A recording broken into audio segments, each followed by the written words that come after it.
Dan ketika kita praktekkan, terlihatlah betapa umat Islam yang naik haji itu umat Islam yang egois.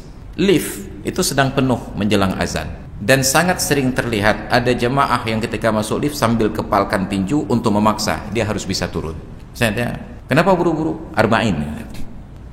Padahal berangkat haji dan umrah dengan suami, ketika suaminya berhalangan datang ke masjid karena sakit, yang istri lebih nekat datang ke masjid demi mengejar arba'in dengan meninggalkan suami yang sedang sakit.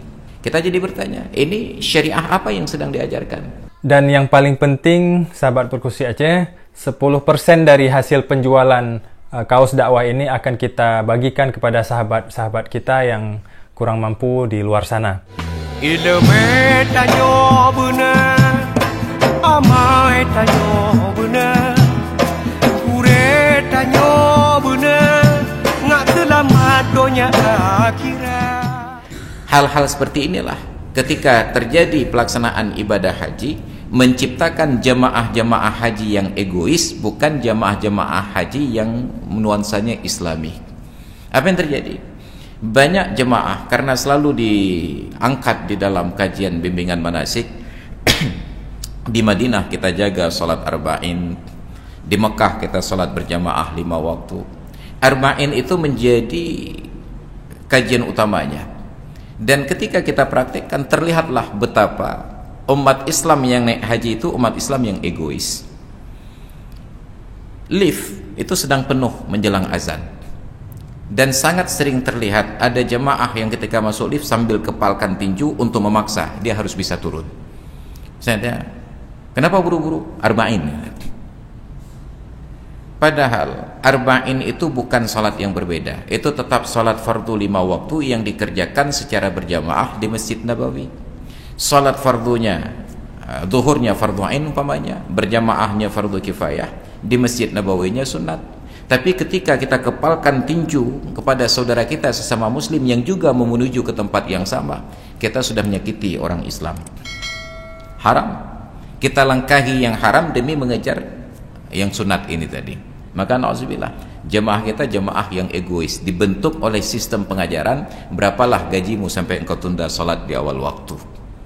Itu belum lagi pengajaran lanjutan. Tidak diberikan pemahaman bahwa salat arba'in yang dimaksud hanya sunat untuk jemaah laki-laki, tidak disunatkan untuk jemaah perempuan. Ini justru yang paling ngotot ibu-ibu. Berangkat haji dan umrah dengan suami, ketika suaminya berhalangan datang ke masjid karena sakit, yang istri lebih nekat datang ke masjid demi mengejar arba'in dengan meninggalkan suami yang sedang sakit. Kita jadi bertanya, ini syariah apa yang sedang diajarkan? Nabi ketika memimpin salat berjamaah, kita yakin bahwa tidak ada orang yang khusyuk salatnya itu lebih tinggi dari kadar khusyuk yang mampu dipraktekkan oleh Nabi. Tapi beliau yang sedang memimpin salat, ketika ada anak kecil menangis di belakang, tangisan anak kecil itu beliau ketahui dan beliau percepat salat. Sampai sahabat bertanya, "Ya Rasulullah, enggak pernah salat kita secepat ini." Kata beliau, "Rahmatan bi ummil walad." Karena iba, kasihan kepada ibu dari anak yang menangis tadi.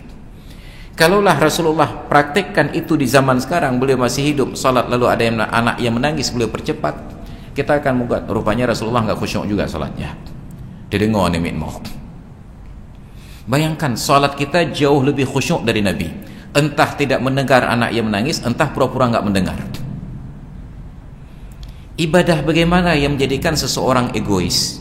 Padahal di dalam agama, jangankan untuk manusia, untuk makhluk lain yang dihormati pun, salat itu masih bisa dinegosiasi ulang.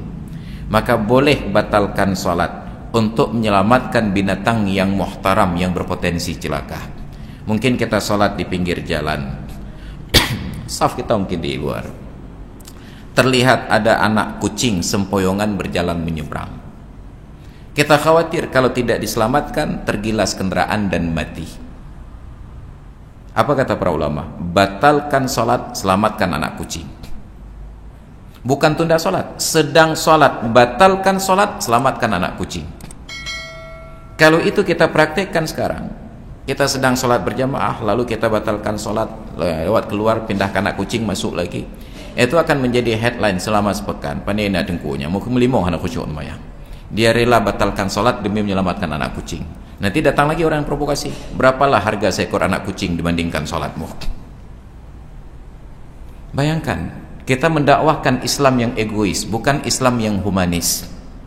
Ilmu tanyo benar, amai tanyo benar, kure tanyo benar, ngak selamat dunia akhirat.